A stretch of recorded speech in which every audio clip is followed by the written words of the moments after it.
Moving on to Etsy. It's kind of a good news, bad news thing for Etsy this week. We're going to start with the bad news and then work gradually into the better news. Sellers are reporting that Etsy has begun a much more aggressive holding of sellers' funds. This appears on e-commerce bites. There are apparently there's a Reddit thread that discusses this as well. So this is not an isolated incident. As I've mentioned before, I don't sell on Etsy, so I don't have any firsthand experience of this. If you are an Etsy seller and you've had any problems getting your money, let us know in the comments, or if you're here live today in the chat. A seller has reported that Etsy is holding 75% of their funds in reserve, leaving them struggling to pay their bills. Reserves are normal on a lot of these platforms, to be fair, for new sellers or those who have received a warning for a policy violation, but a rumor is circulating that Etsy is testing a new, more aggressive practice of holding funds, even of well-established sellers. They have sent emails to some of these sellers. There's a copy of one here. I'm not going to read the whole thing, but one of the things that they suggest: want your funds earlier? When you add tracking information for an order, the funds in your reserve are made available when the package shows that it's in transit. So it sounds like, from the way that is presented, that you've got a lot of sellers on Etsy that are still not uploading tracking information to the Etsy platform. And Etsy is deciding to aggressively hold those sellers' funds. So for my part, I've talked about this previously. I can't imagine in today's day and age sending something out without tracking information. So if you have that available, I don't know why you wouldn't just take the extra step and upload that to Etsy, especially if it sounds like they're going to hold your funds. This all sounds like, in addition to being a way to get sellers to upload that tracking information, to get more sellers in line with their Star Seller program, and this is one of the things that's part of that program. They give some other tips: ship your orders on time and adjust your processing times if you need more time. Provide tracking to your buyers whenever possible. Don't mark items as shipped before they're dropped off with your carrier, and respond to any messages from customers quickly within 24 hours if you can. If you've followed along here, you will know that most of those things also very closely align their Star Seller program. So they're very much keen on getting people to participate in those programs. There are a lot of sellers over on Etsy that are, of course, not happy about this. One is quoted: "I'm a longtime seller impacted by this. 2 weeks ago, I received a notice out of the blue that for the next 3 months, Etsy would be holding 75% of my payout. WTH.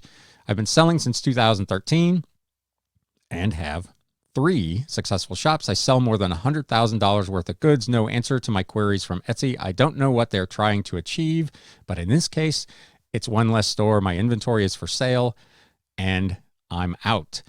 Sellers over on Reddit are discussing this as well. They seem to be of the consensus that payment reserves are probably on the horizon for everybody who does not upload tracking. So if you're over on Etsy, be aware of that. They say, for their part, Etsy says they're unable to remove a reserve once it has been placed on a shop.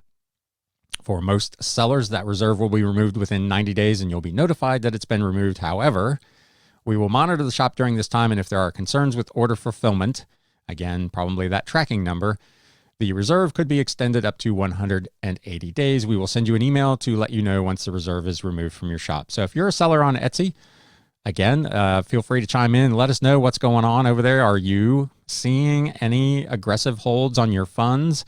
This would, again, we're in that time of year where that's a real problem, because sellers need that money to pay for the additional shipping, for all the additional orders that they're getting, to continue to bring in inventory for Q4. So the timing of this is, as with several things we're going to discuss today, not real good.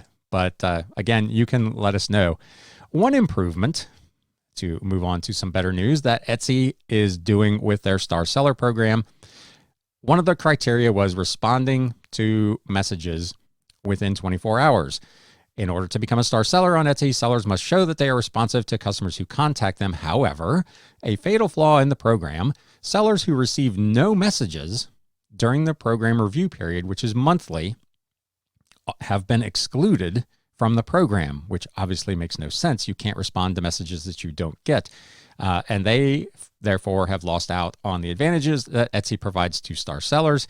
Etsy this week announced that it would stop excluding sellers who receive no messages during that review period. So how that was ever allowed to be part of that program, I'm not quite sure, but kudos again to Etsy for figuring it out and undoing it. They say, going forward, sellers who don't receive any new messages during their review period but still meet the shipping and 5-star review criteria of 95% or more will still be recognized for their amazing customer experience and be eligible to receive a star seller badge. They also said they've made it easier for star sellers to be discovered by shoppers. Star seller badges are now visible in search results, in shops, and on listings. They said and noted that star sellers have an increased chance of getting featured on Etsy, such as in the recent emails that were sent to buyers earlier in the month. So seems like a really basic thing to have done, but again, thank you to Etsy for actually fixing it. Last bit of news for Etsy this week. Etsy will be launching its holiday sales hub on November 1st. Etsy said shoppers are searching for finds earlier than ever this year, and it's asked sellers to put their items on sale for the month of November as it gets ready to launch a holiday sales hub on November 1st. Our expert advice is to put your listings on sale from November 1 to December 1. So you can let us know again in the comments or in the chat, or of course you can email me if you're listening to the podcast at galaxycds@gmail.com and let me know, is this something that you are going to try to participate in? They also said their Cyber Week sales event, which is Thanksgiving through Cyber Monday, may be its biggest one yet. We'll share more details on that soon, they said, but if you extend your sale through December 1st, you'll likely reach cyber shoppers too. Etsy said, excuse me, in its Ultimate Guide to Holiday published on September 1st, they also offered additional tips to make the most of the season. Be sure you check to see, they say, how great a discount Etsy requires for a chance to have your item featured in its holiday marketing pages. In 2020, it required sellers to mark their goods down 20% for the Cyber Week sale. So again, an opportunity to potentially get some additional exposure to your items, but a fairly hefty price if you've got to discount your stuff by 20%. So be on the lookout for that if you are over on Etsy. Hey, you watched all the way to the end. I appreciate it. If you want to catch the full Reselling News podcast, click the video in the upper right-hand corner. To never miss a show, you can subscribe down below.